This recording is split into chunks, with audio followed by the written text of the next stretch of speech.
Good evening. This is Jennings Bernard again coming to you by way of the Black Community Association.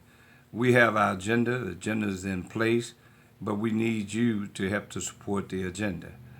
We want to ask a question and we want to start a conversation. We had over 56,000 individuals who viewed this page because of the fact that you shared it. And we asking again, all of my Facebook friends and family, the only way that we can see justice, the only way that we can get better response from the people that we are spending our dollar in, they must see that we are together. 56,000 viewers in less than 3 days. That's remarkable. Keep it up so we can make sure that when they are sitting down at the table and we are negotiating the things on your behalf, they know that there is power in numbers. And certainly I want to thank you all for that. But I had the opportunity today to drive around, and I went to several beauty supply places that was not owned by blacks. There are a few that are owned by blacks. But as I sit and watch in the strip mall, all I saw was black folks going in and out of these beauty supply places that's owned by everybody else except black folks. We have a few who own a few of these places, but it dawned on me that the Bible said that the people will perish for the lack of knowledge. Now, the questions I want to put out there to you is, why is it that we as African Americans are still slaves? And you say, wait a minute, Bernard. No. We're no longer slaves. We are no longer bondage. Yes, you are. You are in several bondages, and I'm going to point them out to you. And you give me by way of your response, and you tell me why you think we are not. And then you share this video so others can comment as well. When I said that we are still slaves, we are still economically slaves. And I'm going to tell you why. Because we think whoever is in business other than black folks, their beer is colder, their milk is colder, their water is colder. We believe that if you're not black, then you're right, and then we spend our money with you. That is slavery of the mind in 2016. You want to say that you're free and you're no longer on a plantation, you're no longer in the field, but yet you are mentally still in the field until you understand that the weave that you buy and put in your head, you saying that I'm ashamed of who God made me. And he made you, he said, in his own image, but yet you want to go and buy weave and look like somebody else. A long time ago, I used to wear, and I tell you, believe it or not, the jerry.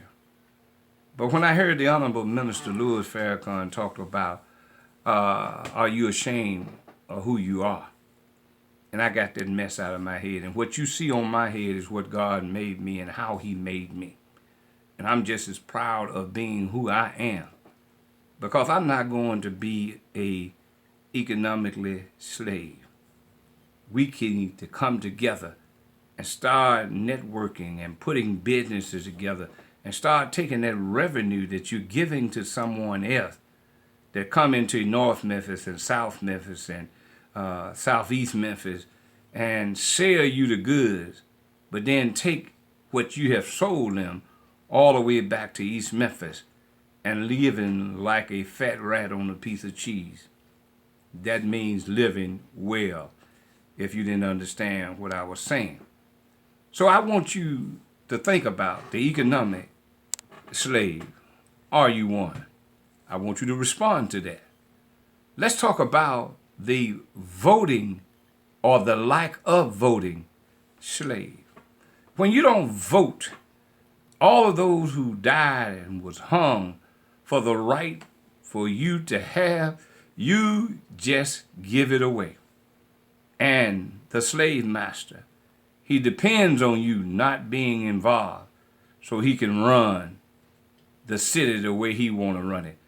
And then we have found that when we put blacks in certain office, they are slaves to the dollar. They are slaves to the power brokers. But in a predominant black city, why is it that black people are not the power brokers? You always have somebody that's behind the black folks pulling their string like a puppet master. And he's just diggling and dabbling, and we have it from City Hall to the State House to County Commission and City Council. They are just doing it. But we're going to break the puppet master's string on our politician. We're going to get smart, and we're going to break free from being a slave to voting. I want you to give me your opinion on that. Thirdly, why is it that we, in most cases, cannot come together as one and take care of our community as a black community? Everybody else does it but black people. And I want to know why. Answer that as well. What is it? They say it's like a crab in a barrel when it comes to black folks and issues in our community. Soon as one gets to the top, that crab reaches up and pulls them down. And the crabs can never get out of the barrel because the crabs that are lower than the one at the top, they're going to reach up and pull them down. And I say to you also, when that crab make it to the top and he make it over, why is it then that that crab who has made it over don't reach back and get the crabs in the bucket? That's what I want you to respond to. I want you to share this video so we can come to some kind of enlightenment as to what we need to do to get better. And we're going to do that. I'm in the process of meeting with the beauty supply place who disrespected you, who call you names, who laugh when you come in the store and don't buy anything. They got a name for you. And if you listened to my first video, you know what name they got. But yet, in just talking to the gentleman that I'm going to meet tomorrow, the first thing he said to me was, white folks don't give y'all any respect. You ain't trying to boycott the white folks. I told him, it's a new day.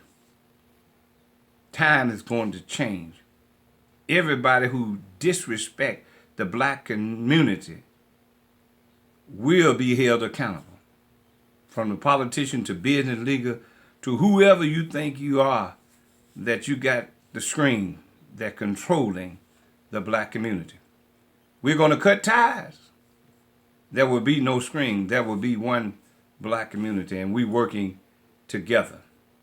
I'm Jennings Bernard, the Executive Director of the Black Community Organization, and you will be hearing more from me and the organization in regard to our economic power in this city. Take care.